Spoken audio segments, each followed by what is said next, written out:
Hey, welcome to EPN. My name is Victor Lucas, and we bring you the latest in everything cool every single day. We've got a great rundown for you today, and this one is dedicated to NC Lake, who enjoyed a recent video that I shot in a dog park. There was a dog peeing in the background, and he enjoyed that. That's why this rundown is all yours.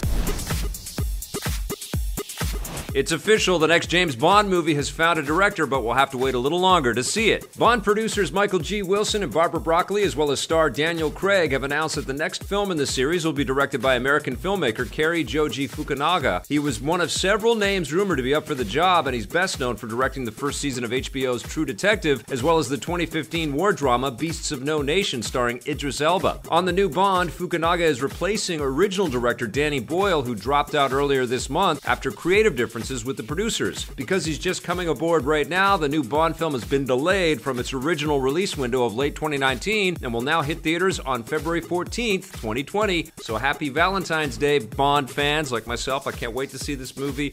This guy sounds like he's going to be a good fit for creating a tone. I liked what he did aesthetically with True Detective in season 1. It was a universally acclaimed launch season for the show. I wasn't that big of a fan of the content in the show and some of the sort of hyperbolic performances and stuff in there, but I sure liked the look of the show. It looked incredible, and presumably he's going to have a really, really cool look to the new James Bond film.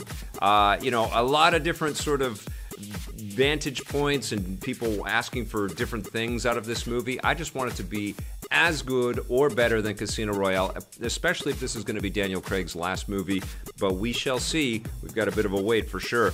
Now, Disney has revealed new details about their plans for the future of Star Wars, Marvel, and more. In a lengthy interview with The Hollywood Reporter, Disney CEO Bob Iger revealed several plans for their biggest properties. First up, when asked about the box office failure of Solo, Iger admits that they may have had too many Star Wars movies coming out too quickly. Going forward, he says that they're going to be more careful about volume and timing, so it sounds like we'll be seeing a slowdown, as many have already guessed. As for who's at fault, Iger says that it was actually his decision to release a new Star Wars film every year, so he takes the blame. Speaking of blame, over in the Marvel Universe, Iger stands by Disney's decision to fire Guardians of the Galaxy director James Gunn. This means they almost certainly won't change their mind and rehire him for Guardians 3, and with no new director announced, it's unclear what the future holds for that franchise. Finally, Iger confirms that the shared Marvel Cinematic Universe will eventually absorb all of the X-Men characters, something that they can do now thanks to the recent acquisition of Fox. He says that Marvel president Kevin Feige already has ideas on how to pull this off, but it's unclear when that will happen or if the characters will be recast. I think this is starting to sound a little bit like Phase 5, and you know what? With the X-Men movies sort of filtering into the MCU, I think that kind of takes some of the pressure off them trying to figure out what the Guardians of the Galaxy future is going to hold. Maybe they go to an animated series again or a CG thing or something like that, and then they come back with new cast members for Guardians of the Galaxy later on down the road. That's the thing about these properties. We're going to be excited to see these movies no matter what actors are involved. It's going to be very sad to see Robert Downey Jr. retire from this, or Chris Evans, or Chris Hemsworth, but I think we will get over it as long as that quality bar is super high. As for the Star Wars news, I think it seems appropriate. I think it also has a lot to do with what Rian Johnson did with The Last Jedi, and I think anybody that sort of is denying that is fooling themselves. I think the backlash, and I don't mean to turn it up again, and I don't mean to kind of embolden people to be assholes or anything like that. It's not fair to any people involved, including Rian Johnson. He tried something that made a lot of people unhappy, but that's okay. He tried something. It's a lot more complicated, I think, in terms of making these films, these Star Wars movies, meaningful to everybody out there, you know? Whereas Marvel, they can kind of come in with sort of a predetermined, not that the audiences are huge, but there's this predetermined kind of expectation that Marvel brand means these characters have been lovingly treated for a very long time. And I think we need to get there with Star Wars, but it sounds like there's going to be a huge emphasis on the live-action series that Jon Favreau's doing, and a little bit of a slowdown with live-action movies after Episode 9. I still want an Obi-Wan franchise. I still want at least one Obi-Wan film. Let me know what you guys think in the comments down below.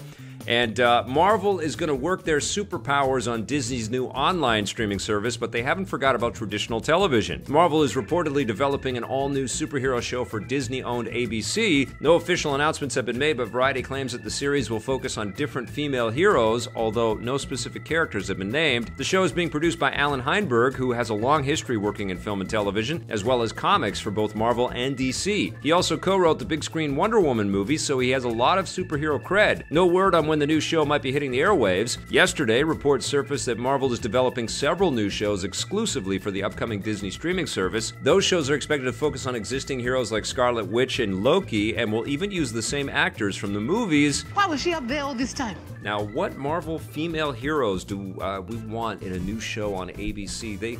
They did okay with Agents of S.H.I.E.L.D. It's okay. I kind of dropped out after the second season, and I've heard it got way better. I actually thought that the Mockingbird character was actually kind of cool in Agents of S.H.I.E.L.D., and there was talk of them spinning that off into something.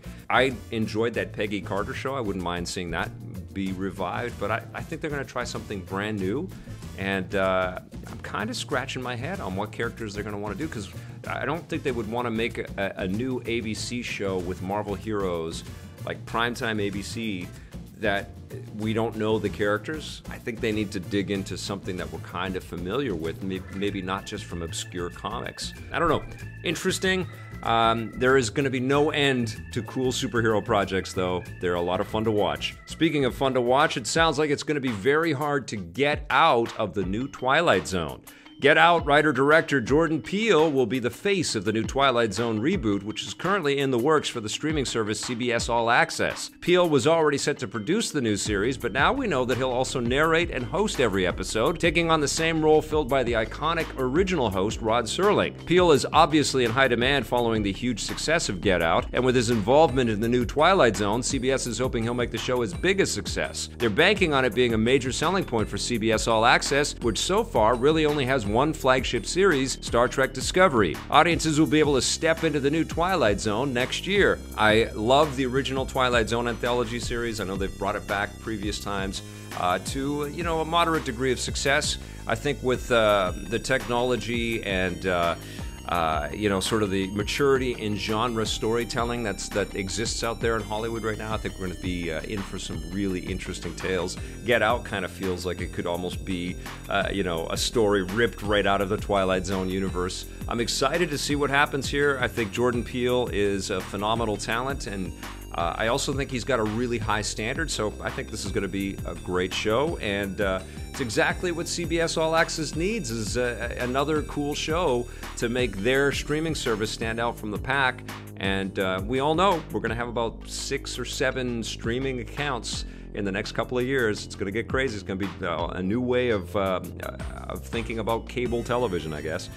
And we've saved the most depressing news for last. The PlayStation Vita is dead and buried. Sony has announced that they're discontinuing production of the handheld device in Japan, with the last one scheduled to ship to stores in early 2019. They've already begun ending production in other territories, so once the last supplies sell out, it will be impossible to buy one new without going through a reseller like eBay. And what comes as another nail in the coffin, Sony is ending production of Vita game cartridges by early 2019 as well. This brings to an end years of trouble for the Vita. The system launched in 2011, but despite a loyal fan following, it just didn't catch on. Looking ahead, Sony says they currently have no plans to make a new handheld gaming system. I love the Vita. It was amazing. You know what? This is, I don't know if I've ever shared this on EP, but the Vita actually launched in North America on or around the date my daughter was born. And my baby would sleep on me, and I'd be playing my PlayStation Vita. So that connection will always be something that I remember. I remember just being incredibly excited about Wipeout and Uncharted in handheld form. It was a great concept, hampered by the fact that the buttons weren't exactly the same as the DualShock controller. I think that was a big mistake. It was great to have dual analog. It was great to see, robust 3D engines. There were some fantastic games, some good backwards compatibility, but it needed to go another step, and they also had proprietary issues, with memory and stuff like that just seemed really silly. It